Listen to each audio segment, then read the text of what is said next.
So I thought it might be fun to do a Q&A video while I'm down here. It's not something I need to have anything to show you, and something easy to do while I'm here on vacation.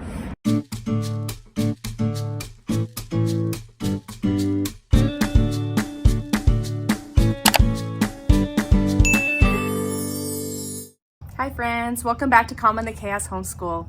So today you can see my background's a little different. I am in sunny California, so I'm actually in the shade. I'm hoping the lighting's okay, but it's too hot to sit in the sun. But I'm visiting my in-laws in California, and so I'm outside. It's just a little easier to film out here, and I hope that the extra noises, cars or airplanes or things aren't going to be too distracting. So I think I'm going to make this a two-part series, and so this is part one. So the first question was from Rachel from 7 and All, and if you haven't seen her channel, you should definitely go check her out. But the first question that I got that I thought would be a good one to start on is, let me take a look here. How did you get started with homeschooling? So that is a very good question. So we started homeschooling because of the pandemic. I was actually homeschooled myself from kindergarten. Well, I'd say we started in first grade, from first grade up to 11th grade. My parents were missionaries in Taiwan, and unless they wanted to send me away about 4 hours to go to an American international school, basically the option was to homeschool. So I was homeschooled pretty much until 12th grade, where I did go to that American school that was 4 hours away. But when I moved over here and I got married and had children, I just thought that I'd just do what everyone else does. In my mind, I guess we homeschooled because that was the only option available to my parents at the time. So I figured if I'm here, then my kids would just go to public school like everyone else. On top of that, I have a few kids with special needs or ADHD and just some extra learning challenges. So I figured the teachers at school were more specially trained to teach my children. Even though I am educated as a teacher and did teach 4th grade and then a variety of ages, English as a second language, I just felt like they were better equipped to teach my children than I was. But when the pandemic hit and my kids were sent home in March of 2020, I pretty much started teaching them the way that I wanted to. I wasn't going to try to make whatever plans the teachers were sending me work, and the teachers were pretty flexible because 3 of my kids had IEPs, so they did not really expect them to do what they were sending anyways. So I just started teaching them the way that I thought they should be taught. I used some of the teachers' materials, and I used some things that I gathered on my own. Over those 3 months, I saw a lot of the challenges that my children had and why they were struggling so much in school. And it made me realize that if they were struggling here at home with those same things, how much more difficult it was for them to learn in the public school environment. So it didn't take long during that time of quasi-homeschooling, when we were still officially part of the public school, to realize that homeschooling was actually the best option for my kids. Now, it was obvious during the pandemic that homeschooling would be the best option for them. The crazy schedules that the schools were introducing, partly in school, partly online, I just knew they weren't going to work for my kids at all. However, as soon as we started homeschooling, as soon as I had that conviction that homeschooling was best for my kids, it was regardless of what the public school was doing. I just got more and more confirmation. I just learned more and more about what was happening in the public schools, and I think my eyes were just open to the problems that my kids were having in public school and a lot of the new challenges that were coming into the public school system. So as soon as we decided to homeschool, I knew it was going to be a pretty permanent option. I'm not going to say my kids will never go to public school, but it would be a pretty big and tough decision for us to do that again, and I'm hoping that won't happen. So that is how we got into homeschooling. All right, so I got a question from Crystal Sailing on my Facebook page, and if you're not in my Facebook group, I will link it in the description box below. I would love for you to come and join us. But she asked me this very good question, and I kind of laughed when I saw it because I wonder how I'm going to do it as well. Her question was, how do you plan on reading all the books you have planned? So if you've seen my curriculum picks for the upcoming school year, you will see that I have quite a few literature-based subjects that I'm planning on doing with all my children all together. So my plans for doing all of this reading that is included in all of our literature-based studies are a few things. First of all, in general, if it's a history book, then we will read it during our history period. If it's a science book, we will probably read it during our science period. If it's a Book Shark book, we will probably read it either, if it's the history one, we'll read it during history. But if it's a read aloud, something that's not so area specific, I have a few time slots in my day that I throw these read alouds into. So the first one is during our school day. So if we haven't done too much reading during that school day, I usually have a slot where I do the read aloud. However, we also do read alouds during lunch. Usually that's in the form of an audiobook, so I'm not reading it to my kids, but I will pick a book that we can do as a audiobook during lunchtime. So many lunches we are listening to a book as an audiobook. Another way that we can get some read alouds in is in the car. So I can also get audiobooks for in the car. So we often have one going in the car as well. And finally, we also have a slot at bedtime. About 4 times a week, I read aloud to my kids before bed.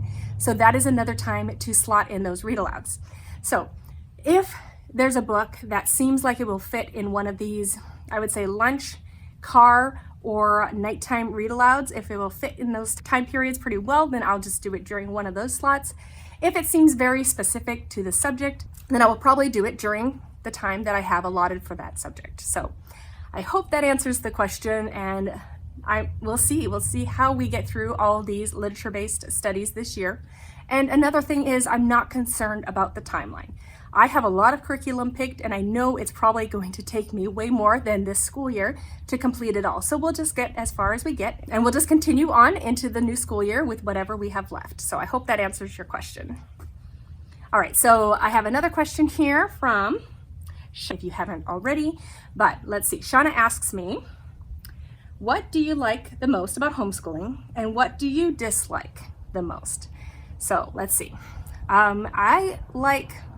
I think my favorite thing about homeschooling is how I can individualize my children's education.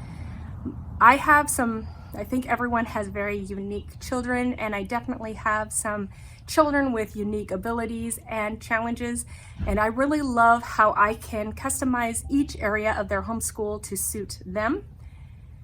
I also love, this is more than one thing I know, but I also love that we can do life together, that we can have the really important conversations that I didn't feel like I had enough time to do or the opportunity to do when I wasn't homeschooling. So as we're learning together, there's so many opportunities to share what we believe based on what we've learned from the Bible and just our faith. So I really enjoy those. So I guess that's 2 things. I hope that's okay, Shauna. And what do I dislike the most? I really don't have a lot of things I dislike about it. I guess it's kind of hard for me to continue working on the businesses that I had going. So I've had to cut down on those things, but I wouldn't say it's something I dislike because I feel like it's such a short period now that I have left to homeschool my kids. So I guess I wish I could have more time to do those things, but my priorities have shifted and it's not that important right now. I wish I had started homeschooling my children earlier, but I don't think I was ready to hear it earlier either. So I think God had to use the circumstances to help me move to this area. And I don't know, maybe I wasn't ready for it at that time. And yeah, so I guess maybe I dislike not having as much time to myself as I used to. But like I said, it's a small sacrifice for something that's so important and is just life-changing to be able to homeschool my kids and to be such a large part of their lives right now. So I hope that answers your question, Shauna. All right, so the next question is from Rebecca Enns, and she actually asked me this question quite a while ago when I was asking for video ideas, and it's a very hard question for me to answer, and I didn't feel like I could make a whole video about it, but I will talk about it here. So her question was, how do you homeschool when your kids won't listen and obey? So that is a tough question to answer, and it's a tough situation. And I think as parents, we all have been in that situation and continue to be in that situation. I would say it's really important to have clear expectations and routines and systems in your homeschool so that your child knows what is expected of them.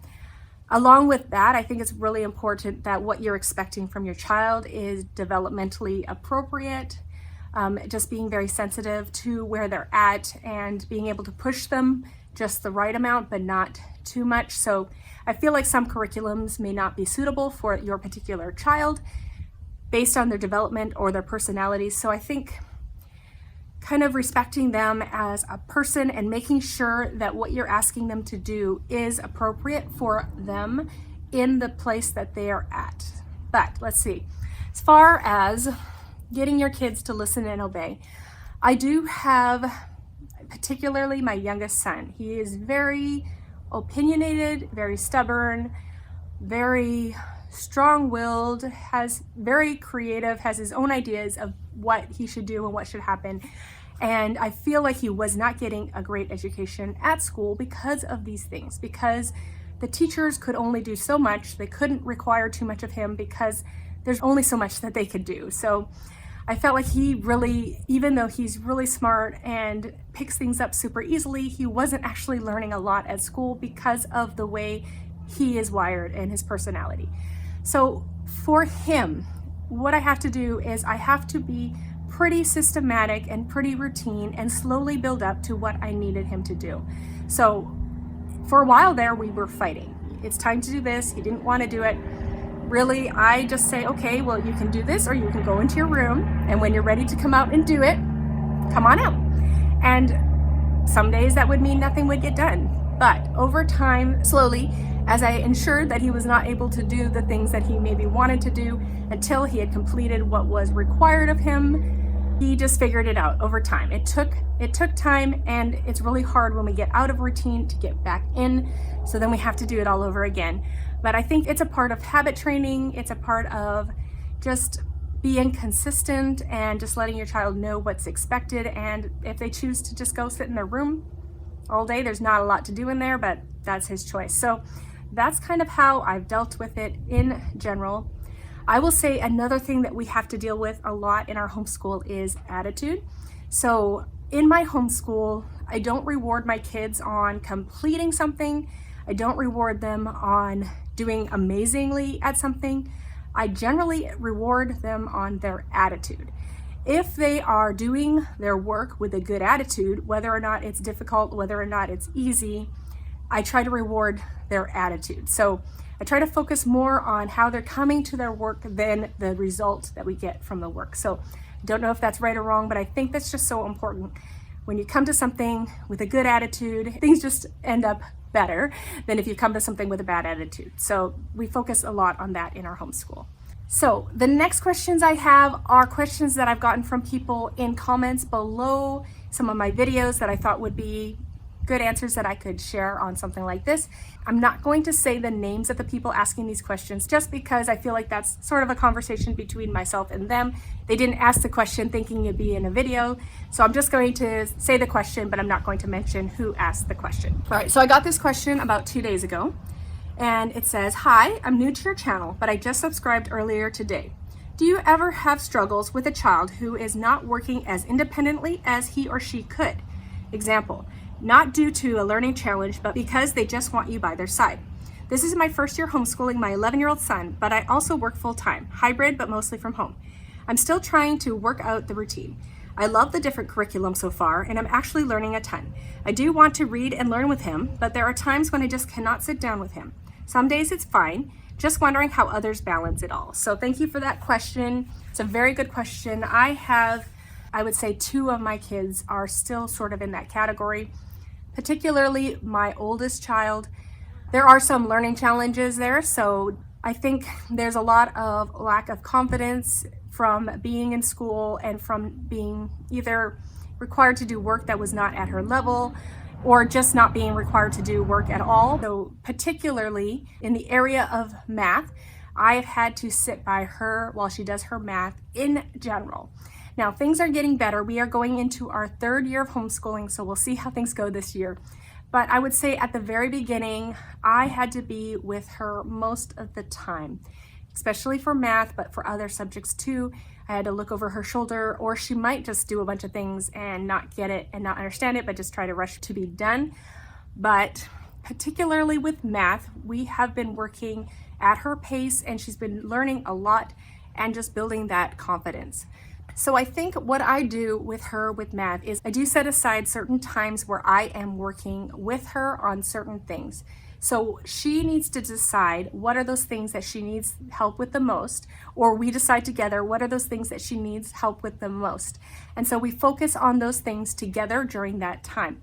So we might do part of a lesson, and then I'll say, okay, I can see these other ones. You should know how to do these. You go do these on your own. Let's work on something else. So over time, slowly, I'm able to back up a little bit. So you're being in your first year of homeschooling, it does take some time. It takes some time to figure out what they can actually do on their own and then slowly know what times you can start backing off. So even when we're doing a math lesson, I might watch her do a few questions and then I'll get up and I'll walk away for a little bit. I'll go do something else while she's finishing that section, just to give her that chance to do things on her own, and then I can come back and check it, and if she gets it right, I can encourage her and say, wow, look at that, good job, you can do that on your own. So I think maybe some of it is just the lack of confidence, and I feel like as an 11-year-old, he's going to slowly get to that point where he does want to be a little more independent. So you don't need to worry, I think, about that. He is going to slowly want that. I think that comes naturally as children grow and develop. They want a little more independence, but perhaps right now he's lacking a little bit in self-confidence and not really understanding what he needs to do.